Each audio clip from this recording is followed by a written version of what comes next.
धुळ्यातील सुमन हॉस्पिटलवरती आरोग्य विभागानं धाड टाकत कारवाई केली। हॉस्पिटलमध्ये अनधिकृतपणे गर्भपात होत असल्याची माहिती समोर आली।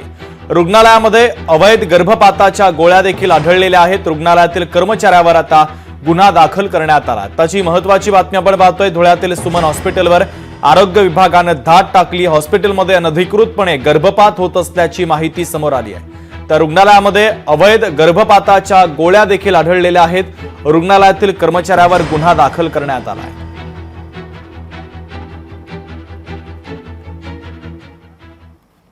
आम्ही आज प्रथमदर्शी इथे आलो तेव्हा इथे आम्हाला 2 पेशंट आढळून आले आणि डॉक्टर सोनल वानखेडे या स्वतः नव्हत्या। तर त्यांचा स्टाफ जो प्रशिक्षित नसतानाही पेशंटला गर्भपातासाठीच्या औषध गोळ्या देत होता।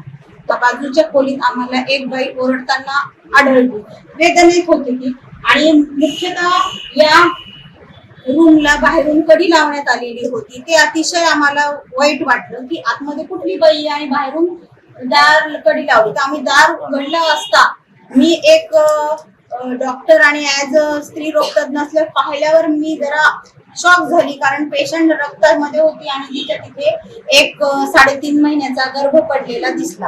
म्हणजे हे अतिशय आम्हाला म्हणजे धक्कादायक गोष्ट होती। तर आता पुढील कारवाईसाठी माननीय कलेक्टर साहेबांकडे आम्ही या आजच्या गोष्टीचा पंचनामा करून सादर करणार आहोत।